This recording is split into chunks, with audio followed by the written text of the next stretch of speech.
Can we get something awkward out of the way? I wanted to pronounce your name Hasan, but I don't think that's correct. I think it's Hasan. Yeah. Hasan. Yeah. All right. Hasan, you never have to say my name, but it is Anna as opposed to Anna. My parents did that to me. I asked them a couple years back why they did that, and my mom said, well, I told your father. Oh.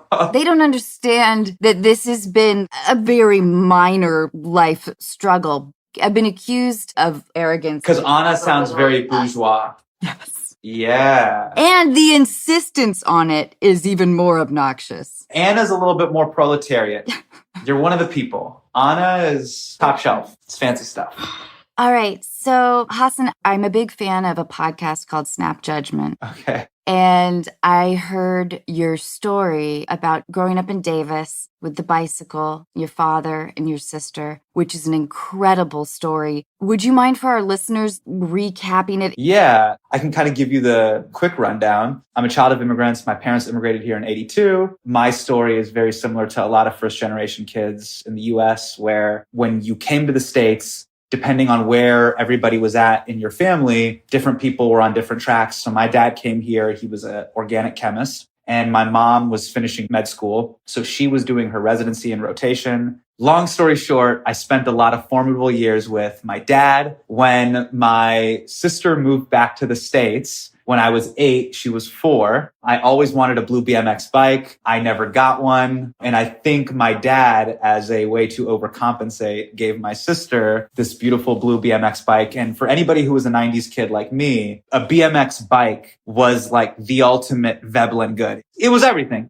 Gave it to her. She was so excited, but what was very sweet was that she saw that I really wanted the bike. And so she was like, why don't you take it out for the first ride for one lap around the cul-de-sac? You have to be unbelievably frustrated on this ride, I would think. Yeah. And I was like, I'm the first child. I've been in here. I've been in the trenches with you. You're overcompensating. This new little girl has come into the house. She is totally messing with your emotions. And so there was a lot of like vengeance and anger and I'm going to show you. And I remember just taking that bike and I turned the corner and I popped a wheelie because that was like the big thing that you would want to do on a BMX bike. You'd try to pop a wheelie and like spin the front handlebars. And I just ate it. And I remember she ran over and she was just bawling because I had completely scratched up her brand new BMX bike. And she's like, Hasan Bhai, why would you do that? It was this very seminal moment where I'm like, I'm really being an asshole here to my little sister. And she really was relatively new in your life, correct? She was new to my life. She was new to the country. We were all kind of coalescing and congealing as a family. And so when we came back home, obviously I didn't tell this in the Snap Judgment story, but I got a whooping. My dad was like, you do not treat your sister this way. Okay, so you moved to Davis, California, which is like the most quintessential Americana town. I know this because my brother teaches there. He's a 4th generation sociologist at UC Davis. Whoa. At UC Davis? He's an Aggie? Yeah. So we go up there. I'm familiar with Davis. It's a lovely town. It is really fucking hot in the summer. But it is what one may imagine as Americana in their mind. Would you agree? Yeah. I describe Davis all the time as Anytown America. At the time, I felt like no other place is like this, when in fact, all of America is pretty much like that. A lot of my experiences that I had growing up, and I tell a lot of these stories in my stand-up and my specials, I grew up with Cody, Corey, and Cole. But every city has like a Cody, a Corey, and a Cole. My generation grew up with Ryans, Bryans, some like TJs, a lot of Jennifers. It's kind of crazy because I'm seeing kids dress like baggy clothes, bleaching their hair. I'm like, oh, this is the way I dressed in high school. I decided during quarantine to really go platinum. So my fiance's been dyeing my hair with the L'Oreal kits that we've been getting. And it sure could use a touch up. Anna, everybody's doing the hair dye thing during quarantine. What's going on with that? Why? Talk to me. I think because the stakes feel low, like you're not going to see anybody. For a lot of us, the shift to working from home, if you are not an essential worker, I think that there is a little bit of a lack of identity in a sense. Is it maybe you get a chance to open mic a look? No pressure. Everyone's at home. Yeah. Nobody's going to Getty image snap the platinum blonde unless you want them to. How have you handled the past year?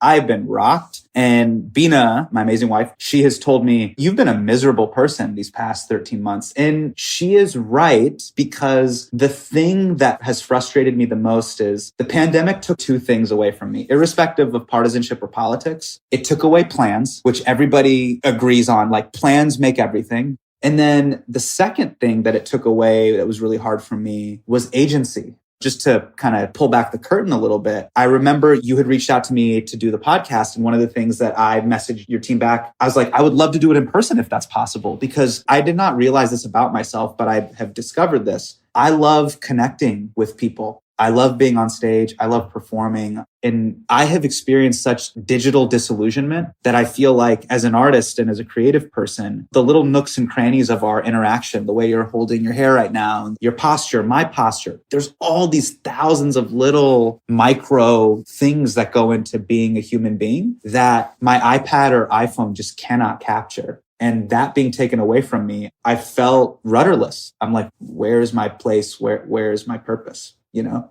We've talked to a lot of stand-ups on the show, and something that's always fascinating to me, there does seem to be, no matter how successful a stand-up could be, there still seems to be in most stand-ups that draw to continue to do it until they die. Do you think that you had that? And if you didn't before, do you feel like maybe there is something there now? Totally. My style of stand-up isn't traditional setup punch. It's a little bit more of like longer form storytelling. But one of the things that I have used the art form for is a medium for me to understand myself and my own human condition. And one of the things I love the most about the art form is that it's a medium for comedy, which is release, but also confession. Like, look at my first special, Homecoming King. I remember working on it with my director. And as we were getting ready to take it off Broadway and then on tour, he gave me this note that I really loved. And he said, just pretend for the 72 minutes that you're telling the audience a secret. Give your stories that confessional feeling of, hey, there's this public secret that I want to share with you. And that really cracked open something inside of me. And I realized that's kind of the way I see the world. Even here, I'll just have notebooks of these like stories and these interactions and these things that I want to work out. But the underlying theme of all of it is like, am I crazy? Oh, I love that. Okay, so do you mind if we talk about high school? What was your experience like?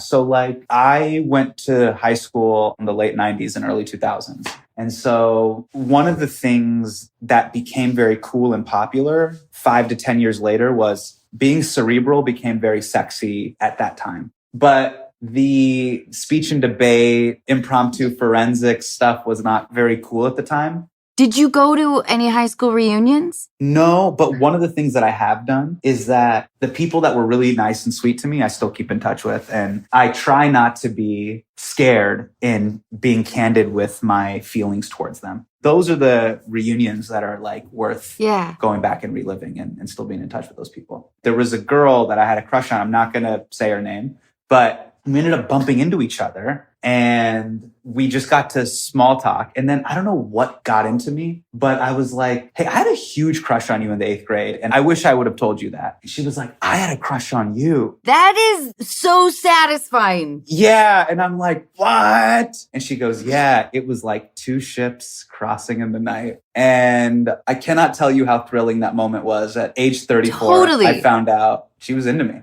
And I remember she said something along the lines of, I think you were a lot cooler than your perception was of yourself. And that massive breakthrough where I think even as an adult, we have a certain perception of ourselves. But the way the world sees Anna or the way the world sees Hasan is completely different than what's happening up here. There's this narrative that's happening in our head. And then there's the way the world perceives us. And oftentimes those two things are massively disconnected. Yeah, I got a little weird pressure to go to my 20th high school reunion, and I hadn't kept in touch with anybody. I think the most interesting thing was how people were trying to portray their new selves. When I first moved to Los Angeles, I talk about this a bit, but I was really struck by the self-describers. The idea of upon meeting someone, they tell you that they're spiritual or they tell you that they're a Gemini. And I viewed sort of Angelinos in our industry as being drawn with like worship-like fervor to fads.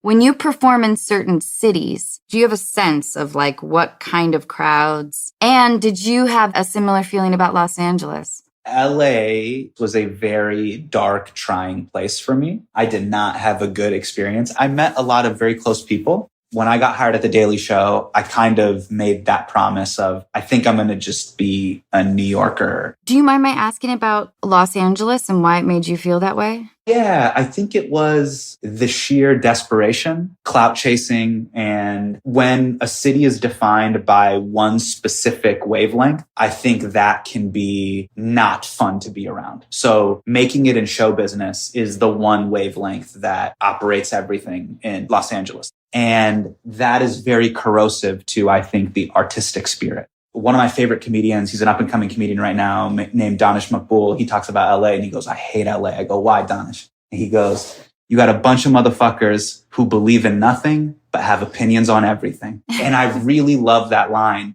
And one of the things that I really love about comedy, and I love being around Jon Stewart during his years at The Daily Show when I was a correspondent on the show, is Jon, Stephen, Oliver. When you're around those guys, they really believe what they're saying.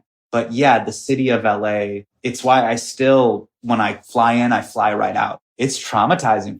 One of the toughest things for me, and I wonder if this was your case. So I lived in LA for about 6 years and then I moved to New York. And I realized this a few years ago. Every day I would get into my car and drive to the various auditions around the city. I was waiting to be picked. And I think what broke me was if you just don't get picked again and again and again and again, and you start to forget your own self-worth, and you feel like you're waiting for someone to pick you or to validate your existence or say that you're good enough. My dad told me something simple, but it was really comforting. He said, Anna, they don't know how to fit you in there. It felt very reflective of my experience in Los Angeles at that time. Like, I know I'm a little off. Maybe my line curvature delivery in these moments is a little wonky. I remember very much feeling like that short, unattractive girl for years. Waiting to get picked, right? Yeah. And the summation, which is a conclusion you came to as well, is that if you're not proactive almost from the ground up, then it's hard to have a sustaining foothold in the industry, don't you think? Yeah. And I think one of the things that I realized, one of the most powerful things in negotiation is when you're willing to walk. And it's funny, there's been times where I've negotiated things now at this point in my career where I've just told people, yeah, it's cool, I'm leaving. Much love and respect to you and yours. Love and light. And they're like, whoa, whoa, whoa. No. But there's all these people in Hollywood that will bend over backwards. Yeah, I'm not them. It's totally fine. And there was this inflection point in 2013 and I was testing, for the listeners, testing for a pilot is this big deal where you've like signed your contract. You sign a 7-year deal to a network or whatever. And you still don't know if you're getting the job, but you're kind of familiar with the other actors who are up for it because you've been going through the ringer. Yeah. And so generally the way they would do this is when you would test for things. This is a very 2012, 2013 story, but they would have a lead. Let's say the lead's name is Brad.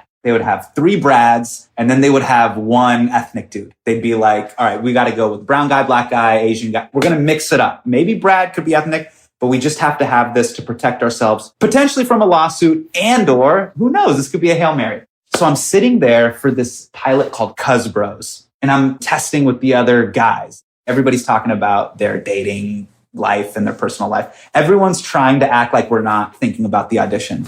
And I'm like, I'm thinking about proposing to my girl. Like she's been my lady for years and years and years. She's my college sweetheart. I think she's the one. She just got her PhD. And I told everybody our Bollywood love story or whatever. And then I remember one of the guys turns and looks at me and he goes, don't you want to see if you book Cuz Bros before you do something really crazy? And in my mind, again, this is how sick and demented that town will make you. I was like, yeah, maybe I should wait to see if I book Cuz Bros before I do something hasty, like marry the love of my life, who's a doctor PhD. Obviously, I didn't book Cuz Bros, but I remember getting back to my car and thinking to myself, I repeated that sentence and I just crumpled up the sides that said Cuz Bros. And I'm like, I will never let Cuz Bros stop me from doing something that I want to do. Like, you also have to have a very sobering moment where you have to look at yourself in the mirror and be like, am I really chasing Cuz Bros? Did I throw everything away? You have to really come to terms with that.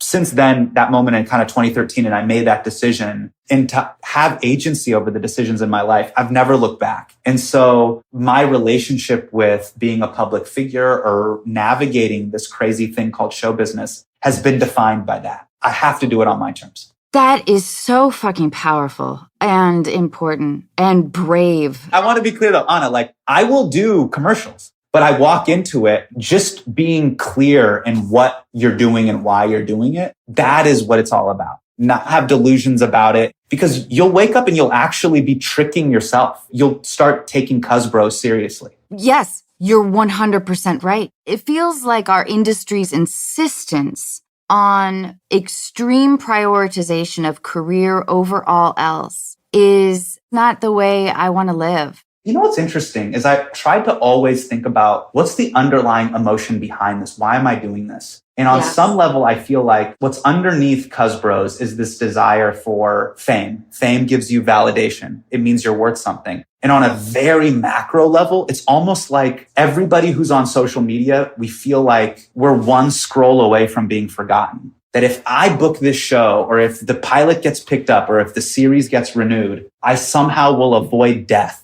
Death of ego, death of relevance.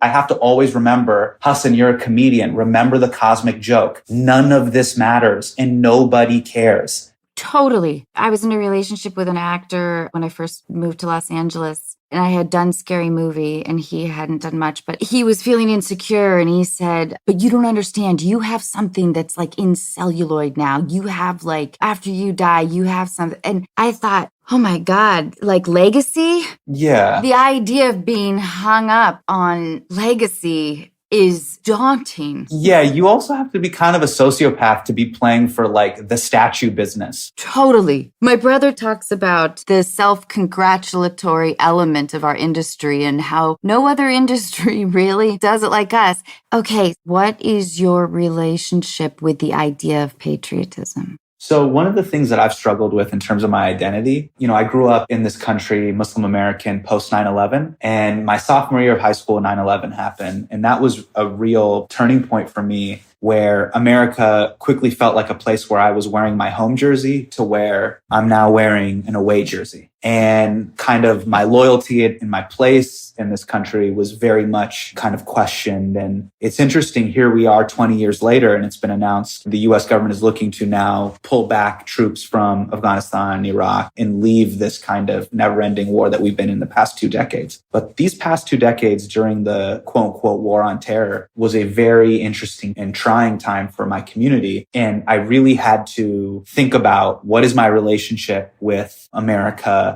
And it's vacillated between those times where I've had the audacity to say, no, I am a home jersey. This is where I was born. This is my country. And I have the audacity of equality. And then there's been times where it's vacillated the other way, where it's like, look, I'm an artist. I'm a citizen of the world. I'll get in where I fit in. I'm not defined by arbitrary lines that are drawn up by men. So I go between those things. Now I'm a father of 2. And one of the things that I've fundamentally thought about is, are countries redeemable? One of the things we're reckoning with in this country is, especially on the wake of the Chauvin verdict, is the United States fundamentally a redeemable nation, even though it was built on certain ideologies that were incredibly painful and oppressive to certain communities? And you can have a nihilistic worldview or an optimistic worldview. Because I have 2 kids, I fundamentally believe because people can be redeemable, therefore nations can be redeemable. I believe in the goodness of people and the ability of humanity to help one another, to see beyond our tribal differences, to hopefully build prosperity for civilization. And so that has been my kind of philosophical disposition towards patriotism. I think a lot about how we absorb the idea of our Americanness and how it's, for some of our population, it hasn't been ever questioned. And I think in a worldview, it's not the best comparison, but a little bit of like the person who has always been attractive. Things have been relatively easy for them in life. So therefore the expectation is we need the jet skis. And then when we travel abroad, how humbling it can be, of course. And what's interesting, I don't know if you feel this way, but being an artist in the age of the internet, I feel borderless. Like wherever I travel in the world, people show me love. And that gives me hope. One of the things I think both you and I can connect on as artists is life all happens in the gray. Very few things are binary, all good or all bad. And so I try not to fall into the trap of the culture war of what does it mean to be American, or you're being a good American, this person's being a bad American. I genuinely think that we're at our best when we look past our tribal differences and come together. That's the world that I want my children to live in. And I want them, if they ever see something bad happening or something wrong happening, for them to step up, irrespective of who it's happening to. And I think we're seeing that right now because it's what a lot of Asian Americans are going through right now. They're having this home and away jersey moment right now, where immediately, because of the COVID pandemic, there is an entire community now that's been targeted and spotlighted in a very negative way. And it's our job to step up for them and say, no, these are our neighbors. These folks are American. They don't need to prove their patriotism to us. I love how you frame the idea of how parenthood has insisted you should choose a more optimistic road. Yeah. I mean, did you read that big New York Times cover? It was like, we have 10 years left to live on the planet before catastrophic climate change that will make the earth unlivable. I was like, I hear you, but I have a son and a daughter. So I got to do what I got to do to make sure that this planet is livable for them. You showing me a big ass photo of fields on fire, I can't entertain that choice. Yes, I completely agree with you. All right. Do you collect anything? Yes, sneakers. All right. The house is burning. Which top 3 do you grab? I would say the Air Jordan 11, because it was the one shoe that I couldn't get as a kid that I got as an adult. The Air Jordan 1, because it goes with everything. And then these shoes that I'm wearing today, which are the Nike Overbreak. Those are awesome. They're just some like crazy ass space shoes that I'm really into. I love having something that I can obsess about that doesn't matter. I don't know if that makes sense. Completely. Like, I get why people are into sports because it so matters, but it also doesn't matter. We need things like that in life that have all the stakes in the world, but at the end of the day have no stakes. When you talk about the tribalistic mindset, I was thinking about asking you if you were a sports fan. Yes. Who do you support? Unfortunately, I'm a Sacramento Kings fan, unfortunately. Why is that unfortunate? Because they're not doing great. But I am very loyal to them, and I've been loyal to them for years and years and years. And funny enough, you say this, I've been very public and on the record about my love of the Kings. And so Bobby Hurley, who used to play for the Kings, I guess heard me on an interview and just mailed me out of the blue. What? He played for the Sacramento Kings in the mid to late 90s. And he sent me a signed jersey. It came in the mail. Oh. But it was very sweet because I love him, but he was a relatively obscure player. But as a kid, it was one of the first games I went to. I saw him in the nosebleeds, and he was a smaller guy and I was a short kid. And so I really connected with him. I was like, who's number 7? You know, my dad's like, oh, that's Bobby Hurley. And I was like, I'm like number 7. And so I still wear number 7 to this day because of him. And it was very sweet of Bobby to send me that. So thank you, Bobby. I love that. Bobby Hurley. Yeah. That's awesome. That's a great story. As much as I want to emotionally distance myself from the tribal element, things like sports or even like when it comes to award ceremonies, for someone's day to be devastated by a team losing, I really fight against sort of the logic behind it. You know, Anna, I don't think we should lose it because there's 2 things I think that are really great about sports. One, you get civic pride. You get to be like, I'm from Seattle, home of the Mariners. You can immediately connect with people from Seattle. You're right. In a very safe conversational space. And then number 2 is, one of the things I've thought about for a long time is, I want to have a healthy marriage and I want to have a healthy family life. And one of the best pieces of advice that I got is, do you want to be together or do you want to be right? And I think for societies to heal, we need things that will bring us together and friendly ways to disagree. So what I mean by that is, I can go to a bar and I can see a Red Sox fan fight with a Yankees fan, and they will go at it. And then at the end of their argument, they'll be like, let me get you a beer. Right. You can't do that with religion. You can't do that with politics. Like, how many Thanksgiving conversations have you been in where you just go, Grandma, I'd rather not get into it? What a great angle to think of it as serving an important purpose. Yes, yes. I think Hollywood award shows are stupid, but I do think like movie fandom is cool. I just got into a huge argument this morning, and it was a friendly argument. I said Christian Bale was my favorite Batman. Somebody else said Michael Keaton was my favorite Batman. And we got into it. And at the end of it, we were both like, you present some good points. Well, now I want to know what the points are. I feel like the Tim Burton era of Batman was really cool in the sense that it was a very Burton-esque worldview. I thought Keaton went from comedy and drama really well. But those three films, the Christian Bale Batman films, to me captured the darkness and the grittiness of Frank Miller's graphic novels through Chris Nolan's lens. And just to me, those three films are incredible. I just feel like in terms of rewatchability factor, they're dope. That's where I would disagree, I think, in the rewatchability factor. You don't want to rewatch them. I would prefer if I were to watch a Batman, maybe because I saw the Keaton Basinger film probably when it came out. Yeah. I love that Batman. And when it came out on VHS, the logo didn't even fit on the front. And you'd go to someone's house, you go, whoa, your parents let you get Batman on VHS? I remember if someone was like really dangerous and their parents were cool, they'd have Batman and Pretty Woman on VHS. If you remember the cover, the VHS cover, Julia Roberts is wearing this like pink outfit with the black leather dress, and it's very short. And I grew up in a somewhat conservative Muslim household. And I remember going to a friend's house and being like, whoa, like you guys have this photo of this kind of half naked woman with Richard Gere just in the living room? My childhood was not dissimilar. My mom hated Pretty Woman. We never had a Nintendo. Did you guys get cable TV? Yeah, but I remember maybe 12 channels, and my mom didn't let us watch it. So if she went out to the grocery store, she would come home, feel the television, the box television, of course, to see if it was warm. My brother and I started putting frozen food on it, which just simply dripped through the vents. Yeah. You also don't want the TV to perspire. Yeah.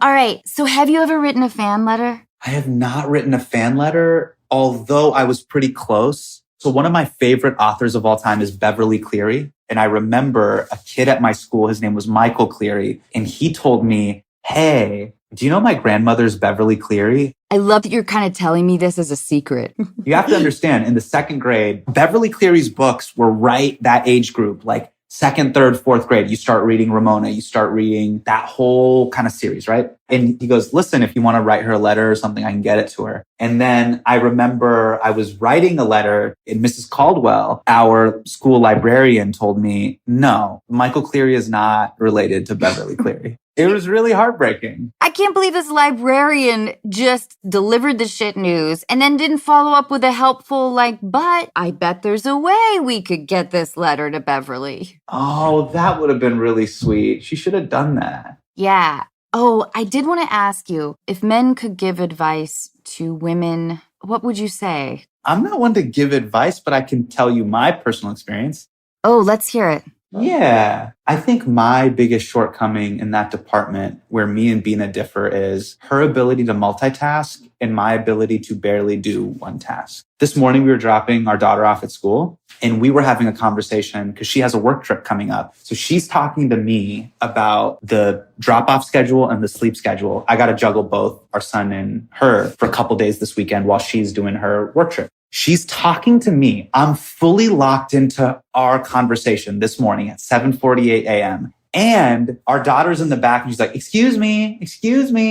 And I'm completely ignoring her. And Bina's able to switch radio stations seamlessly. And I'm just talking to her and she's like, quit being a jerk to her. And I'm like, babe, I pick you. I'm picking you right now. Why are you upset with me? And she's like, you have to be able to do both. And I think some of the times where I have dropped the ball with communication or just being a better partner is I'm locked into podcast mode and I'm dropping the ball on something else. I think if I ever described myself as a multitasker, people in my life would laugh because I've been too lackadaisical. Don't you think you're better at picking up multiple Bluetooth signals? I feel like Bina, my sister, my mom, all the women in my life are so much better at picking up everybody's emotional Bluetooth signals. And then they're able to just delegate all of that energy very productively, much better than me. I can lock into one signal and then I'll completely disregard the other two, which is why she's so much better even at parties than I am. She's able to host and be the nucleus in a way that I have never been able to. So do you think that maybe our listeners' takeaway will be that maybe a lot of men are like that?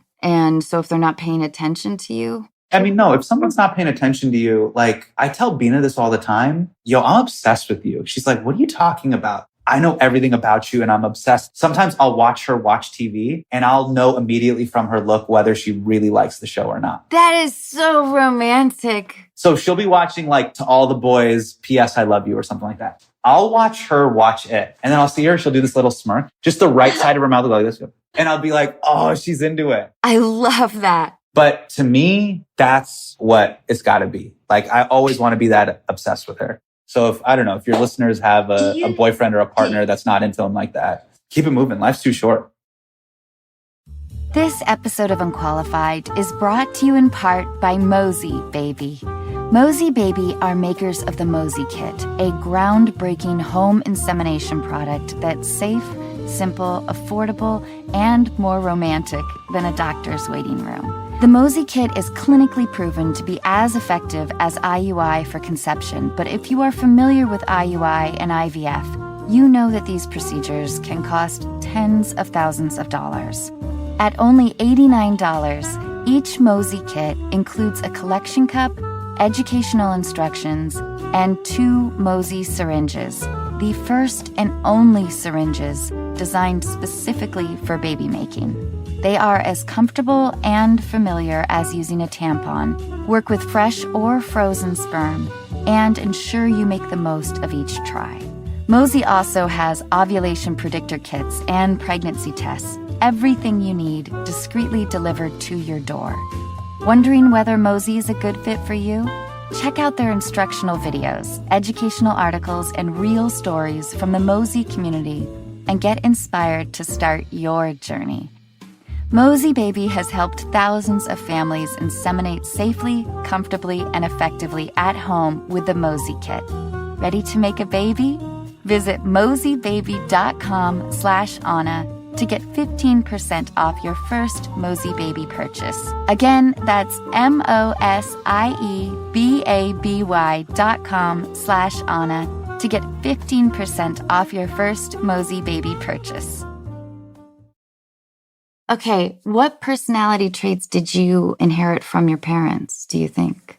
I think I got my entrepreneurial spirit from my mom. One of the things I love about my mom is she's so great at putting lists together and then executing on them. Like, I just have so much respect for her because she was a doctor and then she learned real estate and she learned finance and she would figure out how to make us Halloween costumes. So we'd go to Michael's and then she would sew them together. Like ingenuity. Yeah, I got entrepreneurship from her. And then I think one of the things that my dad is so good at, everybody who meets Nudge Me, people are like, I love your dad. I'm like, you don't know my dad. But one of the things he's really good at is he's such a personable person and he's fantastic at finding common ground. And one of the things that I've realized more and more in adulthood is whatever you're trying to do, if you're trying to scale any sort of operation, you're going to have to work with other people and you're going to have to find common ground. And my dad was really good at that stuff. I've seen him diffuse really heated family drama by at times humbling his own ego or stepping up and getting 2 people in a room together and saying we need to proceed and move forward. And getting my mom's kind of entrepreneurial hustle and then my dad's ability to resolve conflict has just been super helpful, especially for what I do in my life now. Are you at a place in your life where you tell them things like that? They were just with us. They stayed with us this past month. And I told them a couple stories where I was like, I was really proud to be your son when I found this out. God, what a great gift. Yeah. What is a trait you dislike in others? Probably something that I dislike in myself, to be honest with you. And maybe it's when someone is not being direct with me. They're kind of being soft in their language and, hey, it'll be cool, or hey, we'll figure it out. And then you find out it's a no. And that's something that I don't like in myself. Sometimes there's a very, very tough Band-Aid that you have to just pull off. There's no positive outcome to this. This is the worst outcome, but it's the best worst outcome. You got to just rip the Band-Aid off right now. And I've always struggled with that because I'm afraid maybe this person will hate me or they won't like me. And it's incredibly difficult. It's like a verbal jumping into the deep end of the pool. But I like that application in life when you have to have hard conversations. I appreciate directness as well. And I'm working on being more straightforward. So I am perceived as a person who doesn't waste time. It's just not helpful. Who would you invite to your dream dinner party? It's funny, there's all these things that I feel like my entire life, especially we're the same generation. We were told, hey, these are the rules to life. You study really hard in high school, you go to a great college, you get this great job. And by the time we became of age to enter that world, I feel like the game completely changed. And the pandemic in these past 14 months just warp speeded all of those things. The disproportionate amount of financial capital that is in tech versus other industries. It just exposed those fault lines in a way we had never seen before. And one of the things that I would do at my dinner party is I've spent just the past year and a half, couple years, just reading different things to help bridge the gap and all these things I didn't understand. I'll give you an example. I think you could totally relate to me here. I think about everything that I learned in high school and college. I know about Mesopotamia. I know about mitosis. I don't know the difference between a W-2 and a W-9. It's unacceptable. I did calculus BC. I do not know how to claim dependence on my taxes. That divide between just the esoteric and the practical is unacceptable. And so some of the books and the people that I've been following and trying to read and learn about, those are the people that I would invite to dinner. You know, Nassim Taleb or Naval Ravikant, like these people, I've been reading their work where I'm like, oh, wow, you're really interesting. And your philosophical principles of the way in which you see the world and the future and technology is really interesting to me. I want to learn from you. I would love to see how you shaped and formulated your worldview. So those are people I'd invite to dinner. In terms of vaccination passports and that idea, what do you think the solution as a society is for this? Yeah, so I think the thing we have to figure out is what is our philosophical position in regards to this question specifically. When the pandemic started, the biggest problem was denial. This isn't a problem. It's not going to come. Remember what the president said, it's going to be gone by Easter. It's just going to disappear. My body, my choice, my mask, all that nonsense you saw in regards to the mask debate and how that got politicized. So it was the denial factor. Now we're on this other end of the pandemic, which I call it the zeroism factor, which is total cases are going down. Our problem on this end is the zeroism. If COVID isn't zero, what do we do? And I think that's the murky gray territory, because at any point you could be at dinner 6 months from now and some update on your phone will let you know, hey, somebody just died from COVID. How do we reconcile that?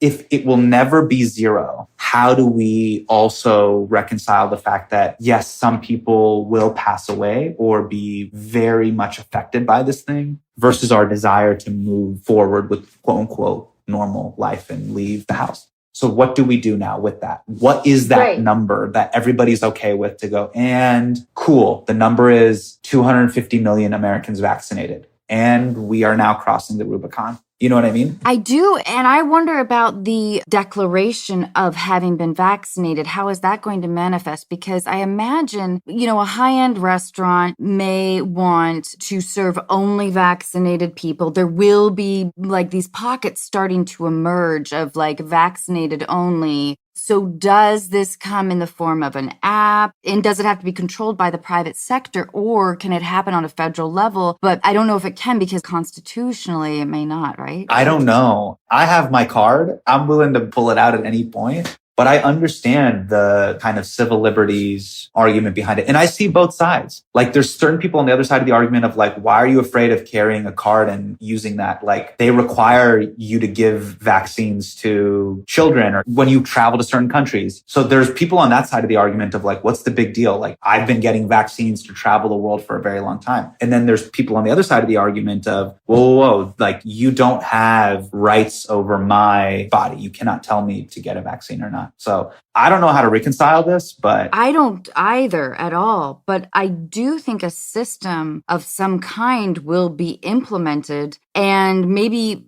a variety of them. Like TSA pre-check style. Like, hey, it's the thing on my phone. I got the little check. You know what I mean? How have you approached the vaccination thing? The way I've approached it for me is like this. The entire time, because, my mother-in-law lives with us and she's immunocompromised. Both my parents are diabetic. The thing that I didn't want to do is I didn't want to be a liability. So I've always had this kind of core personal belief of just focus on what you can control. And so when I got vaccinated, it was really emotional for me because I finally had validation in that moment to know, hey, Hasan, you're not going to be the vector that causes someone to get hurt. At least you've minimized it down to the point within every possible way you could within your power. You know what I mean? Yeah, I think it's a huge irresponsibility to not get vaccinated. I think that it's a small gesture to protect society at large. As time passes, maybe in a year from now, this will be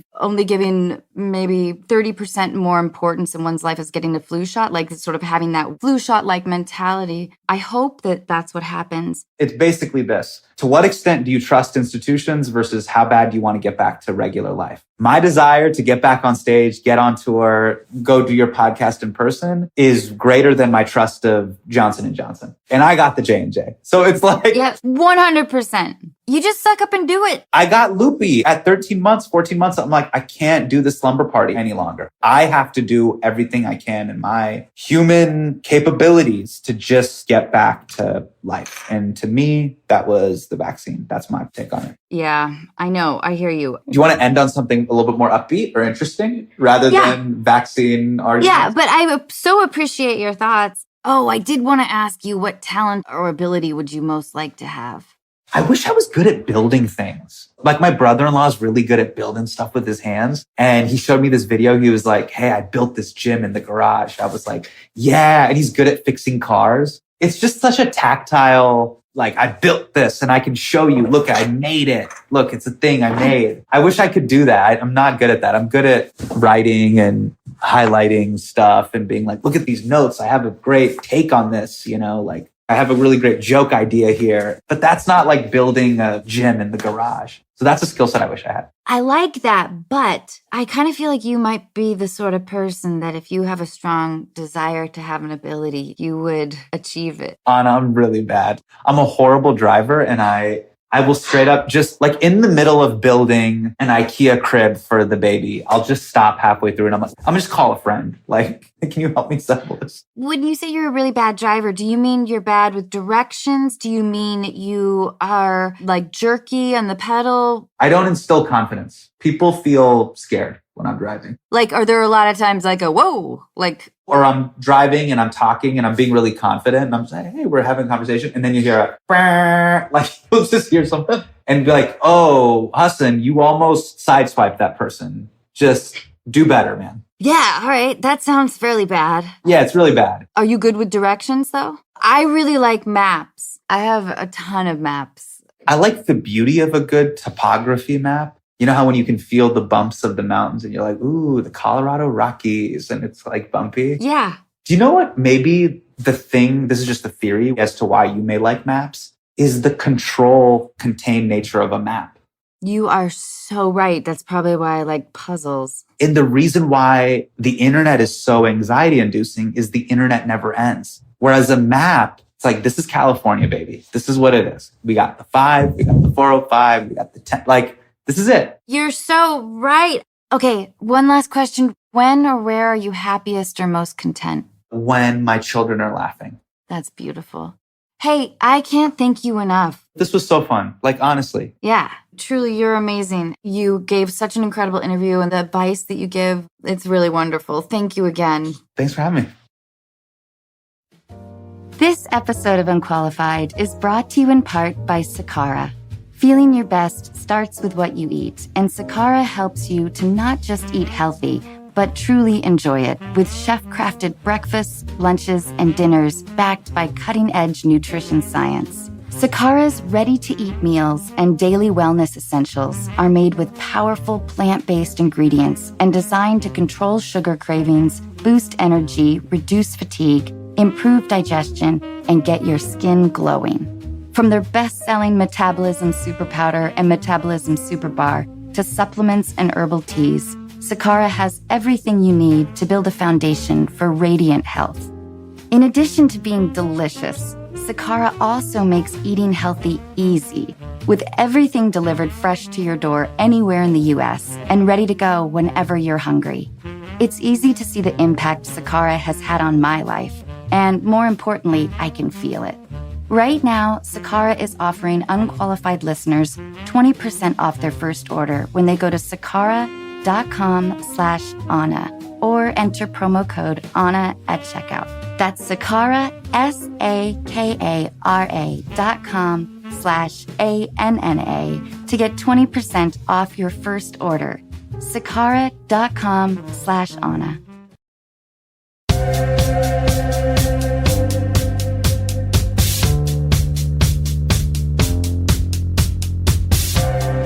Hey everyone, April Beyer is back, now officially as my much-needed co-host. As you know from previous episodes, April brings great advice, insight, and years of experience. I am so thrilled to have her.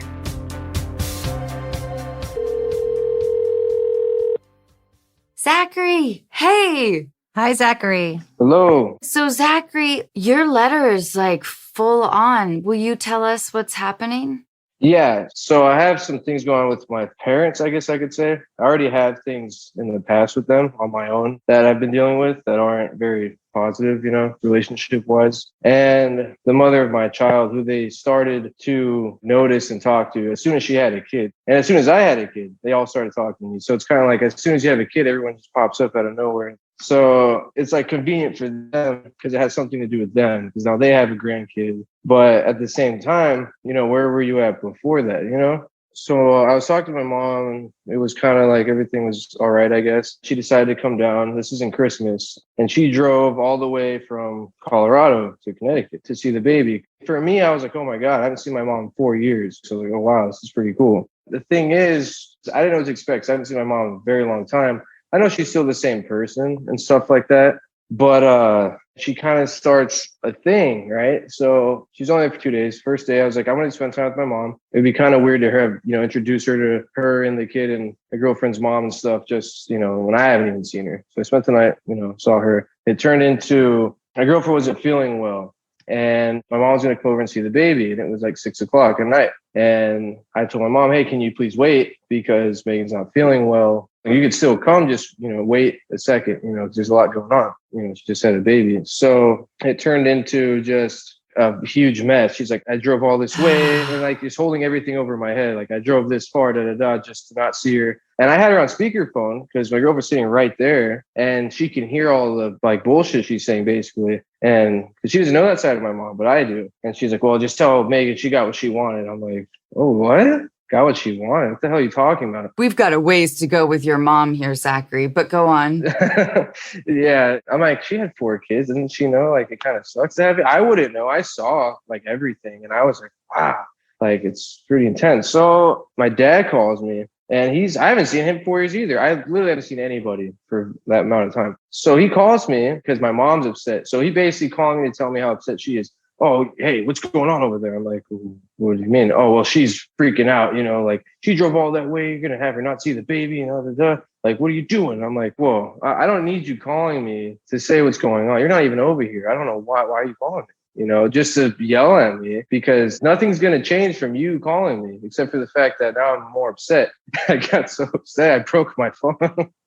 So I threw my phone on the ground and I broke it. And I was like, oh, no. Then after my girlfriend, she's like, I don't even want her coming if she's going to be like that. I'm in the middle. So I'm like, I don't want to make my mom upset. I don't want to make you upset. I want to just make it work, And it just turned out to just being like, this is the thing. I've flown and missed flights, but you could change them. She could have done that and just said, hey, I'm going to stay for a week. She only stayed for a couple of days. You could have changed the flight, but it's all based on her schedule. So from what we're hearing, there are like 80 things that all party members could have done differently. Yeah. But I want to tell you a couple of things that I imagine the gesture of your mom driving was cool and exciting and complimentary for you. Yeah. Like she's making this big effort and it was around Christmas, which like everything goes to shit around Christmas. Yeah. My mom's side of the family that we were really close to really root out drama. Yeah. They can't help it. They just like need a fight. And as a kid growing up with that, I feel like I can hear you. Mm-hmm. It was confounding. And it always felt like there were so many avoidable steps that could have been taken. But these people seem to want this. That's why weddings were such a shit show, Zachary. Yeah. So I want you to know that my experience sounds similar. And I imagine it's for those reasons that you didn't talk to them for 4 years. Yeah.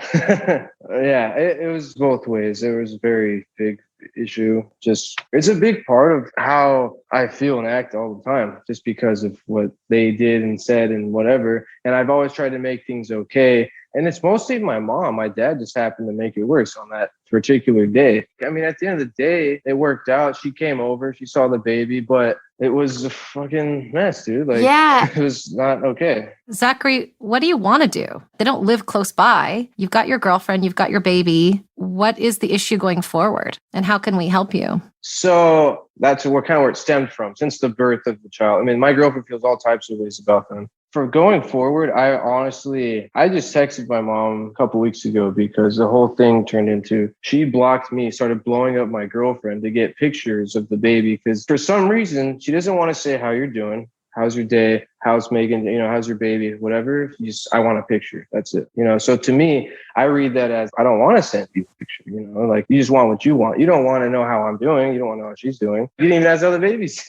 You just asked for a picture. What I keep hearing is, and I don't know what your relationship was like before the 4-year ago event, but it sounds to me, in between everything you're saying, is, hey, you guys weren't there for me. And if you don't want me, and you don't care about me or my girlfriend, how could you care about this baby? Mm-hmm. Your biggest issue is that you haven't dealt with that because it's possible that they have had their own journey. They're now grandparents and they want to be part of it. And you have to look at this and go, are they toxic to my child? Yes. Are they? Do you think they could be bad for your kid? I think so. Okay. If you think they're bad for your kid and your relationship, that's a whole other thing. Right. Your mom sounds a little bit self-motivated, right? So she wants what she wants. And the child is an extension of you. So in her mind, that is love for you. It's not just anybody's kid. She's not walking down the street asking strangers for pictures of their babies. It's your baby. Yeah. Your kid is part of you and she wants to be part of that. And maybe she's making up for lost time. So you have a conversation. Forget about how she's treating your girlfriend, blowing up the phone. These are all just items, right? These are all just things on the list. You haven't yet dealt with your own relationship with them and getting some apologies and some salve for the pain that you've had over the last 4 years. So that needs to be handled first. It's really just saying, hey, we have some things to solve between us. Can we talk? Right.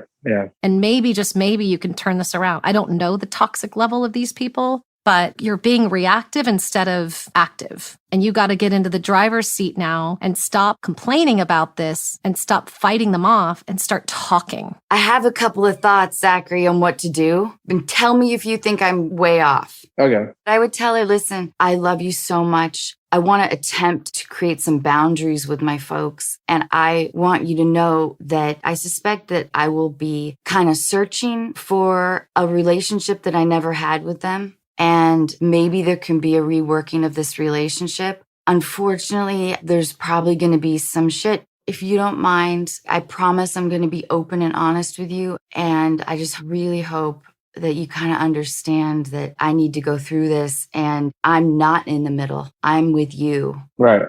And then after that conversation, I would think about a structure maybe to give your parents. Are they still married, by the way? Oh, yeah. I wonder if there's a way to say something like, I've noticed that in our family, we can get into this pattern of getting upset over little things. And I don't know, April, do you think this is like an interesting idea? Yes and no. Interesting, but bad.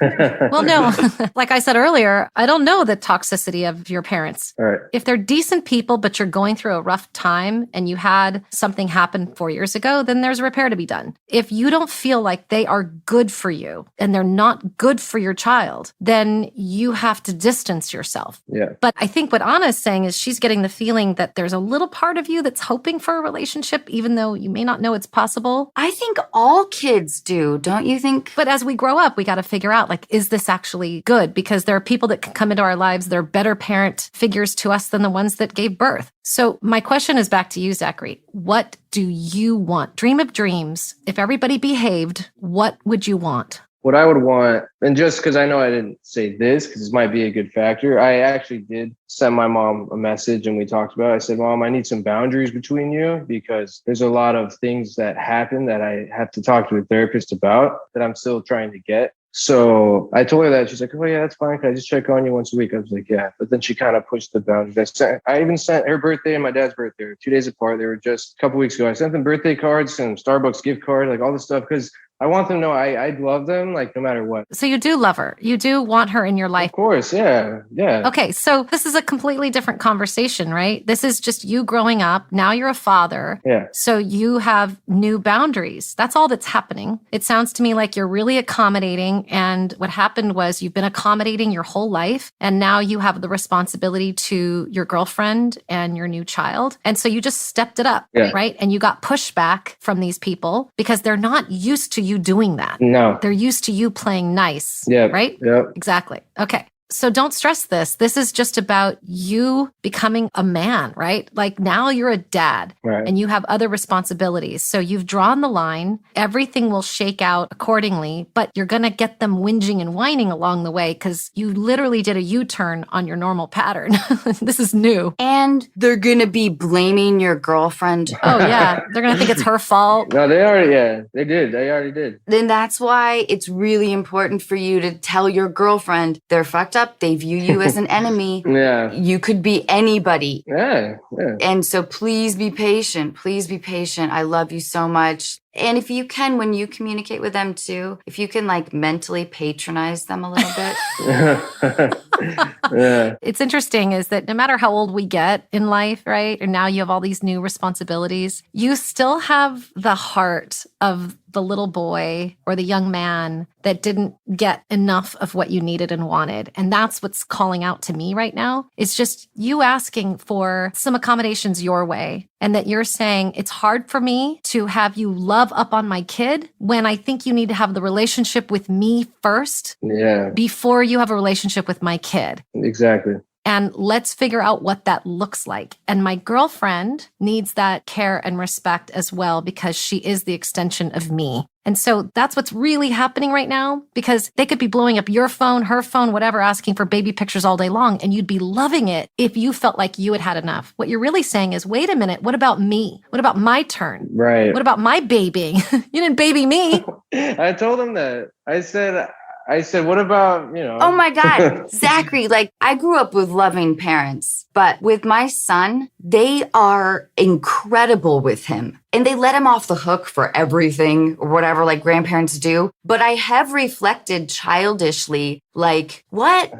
They weren't like that with me. Yeah. Is it that? Or is it because you don't think that they're going to be good for your daughter? Those are two completely different things. Yeah, they are. The biggest thing, well, she said, I want a relationship with them first because I don't have one really like that. With my dad, I have zero really relationship with him. I don't talk to him, whatever. And my mom, I really don't either. If it's 4 years, you haven't seen him or done anything or even went to a dinner or anything or waved at him, it's like, I got to have that first. And I even told my girlfriend that. And I have to respect what she thinks too, because I don't want to just be sending pictures and shit. Because she's like, well, I don't want them just getting pictures, sending them to people I don't know. And I'm like, well, I get that too. If she treated her with respect and say a lot of the things that she said about her and to her, she wouldn't think that way at all. So there's a reason why people think and feel, I wouldn't just say this for nothing, you know what I mean? The thing is about people, especially at their age, is you're not going to change them. They are shifting, just like Anna said about her parents with her son. Yeah. People get older. Sometimes they do become better people, right? And then better parents as a result as they get older. So you're not going to change their dynamic. And you have to also prepare yourself that even though you go and say, here's what I need, that it may not happen. That at this stage of life, now that you are responsible for another human being, you're also going to have to understand that some things never 100% get solved because you can't control their behavior. You can only control your own. And there has to be a level of acceptance here. You're the one that's going to therapy. They're not. Yeah. They're not coming to you and saying, hey, honey, we did, the last 3 years of therapy to really figure out like where we went wrong and how we abandoned you or how we weren't there for you enough. And we want to get together. Right. You can't play one-man tennis. So do what you need to do, say what you need to say, but be careful that you're not falling back into your old accommodation role of you flying out, you making the allowances, you doing all of the giving, right? All you can do is say, here's how I felt. Here's how I feel. Here is what I would like in order for all of us to connect and for you to be in my kid's life. And if you can't do that, then we have an issue. And you have to be able to walk away and know this, okay? Yeah. Sometimes you have to go to people and say, I need an apology. I need an apology for what you've done and how I was treated. And I'm coming to you as your kid and I'm asking for this. But you also have to be okay that some people just don't know better, so they can't do better. That's true. And I kind of wish I didn't have to tell someone to apologize, but it kind of sucks. You got to tell someone. Sometimes you do. It's the burn of being a good person. That's right. That's right. Yeah. Like you have to suck it up and it's awful. Yeah. Because you know why? Because why should you drink the poison every day, Zachary, right? Like it's not your poison to drink. Exactly. Stop it. Do you ever get a birthday card, Zachary? Do you get birthday cards from them? Oh, yeah. All right. Yeah, you had to think about that too hard. Okay, this is a one-sided relationship, and what I would suggest that you work on with your therapist is kind of tying the knot on your own story. Right. Because a lot of kids aren't dealt the great parent card. And if you continue on the hamster wheel of trying to get their love, you're going to forever be doing that. Yeah. And I think the reason why this is coming to a head is because you just had a kid. Yeah. And you're seeing the other side. You've got to watch the movie, Anna, if you remember this movie, Once Around with Holly Hunter and Richard Dreyfuss. I love that cast. I'm writing it down. It is such a beautiful film. It's not your exact story, but it's about standing up and saying, like you did earlier, this is my partner now. Right. And family, even though you gave birth to me, this is my family now. And everybody has to get in line and respect that. Boundaries, by the way, aren't telling people, hey, buddy, back off. Boundaries are calm, they're quiet, they're confident, and nobody can push or move you because you're immovable, right? Right. But it's not out of anger or fear or angst or pain. It's because this is what you want and this is what you know. That's why I'm saying stop reacting and start asking yourself, in a perfect world, what do I want? I want their love. Okay, their love is imperfect. But what do I want for my family now going forward? What do I want for my girlfriend? What do I want for my daughter? What do I want for me? And then design everything you do around that and know that you are only 50% of the equation. Right. You can't make up for their behavior and you can't make them different people. And it's so important, Zachary, that you don't hold on to pain from that and get more into the acceptance boat, right? Like this is who these people are. Yeah. Hey, Zachary, I want you to remember the phrase, hey, Mom, we're approaching a boundary issue here. Oh, that's a good one. Hey, Yeah. Mom, we're approaching a boundary issue here. I'm going to have to let you go. That's what I was thinking of what to say yesterday when she asked for the picture. I didn't know what, I didn't say anything because I didn't know what to say. And that's what I'm going to say because that sounds a lot better. It'll be your shorthand, and maybe someday she'll laugh. Yeah.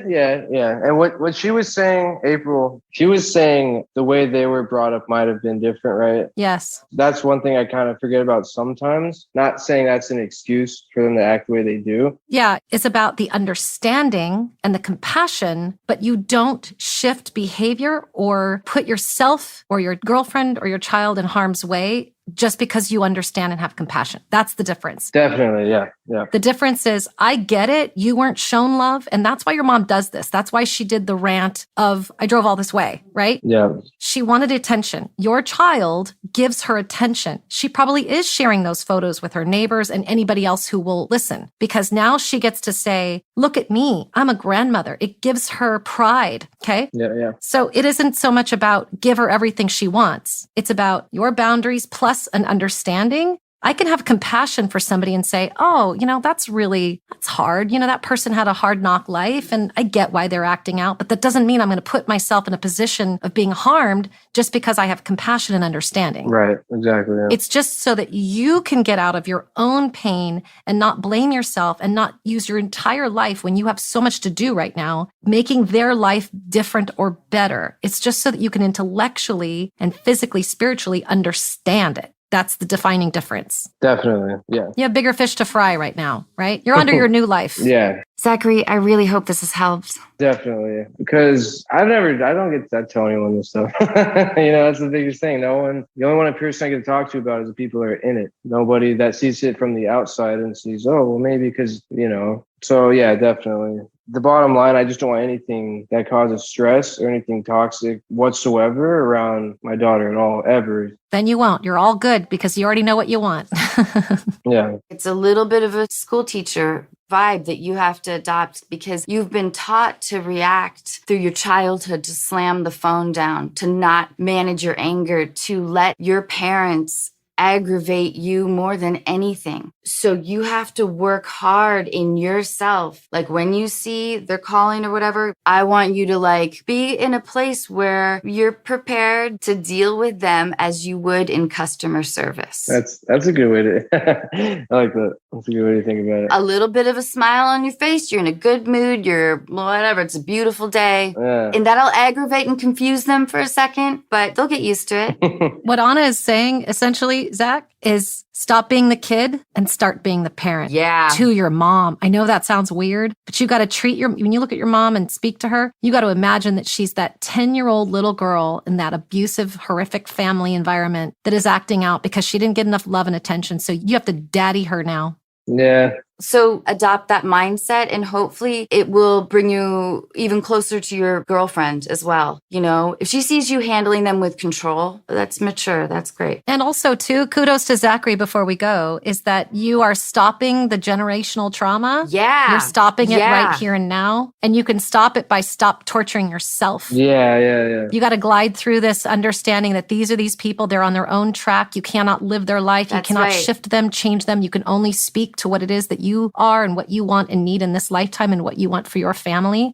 Mm-hmm. But it stops today, right? Which is the coolest thing ever because this stuff can go on for generations and generations. So Oh, God, yeah. kudos, Zachary, for being so cool and smart and loving to yourself and your family. Yeah. Awesome. That's awesome, man. I feel like a really good person. That's awesome. You are a good person. You are. Thank you so much. Please give my love to your girlfriend and baby. And Definitely. don't forget, hey, Mom, we're approaching a boundary issue. I want to write that down. That's probably the kindest but firmest way you could say it. Yeah, exactly. And watch the movie Once Around because you will find a scene in there that will tell you exactly the passion and tone that you need to borrow to get this job done. Once Around. I'll definitely check that out. This is the best help I've gotten. Thank you. Good luck with all of that, Zachary. Honestly. Thank you so much. Thanks again, Zachary. Thank you. Bye-bye. Bye, Zachary.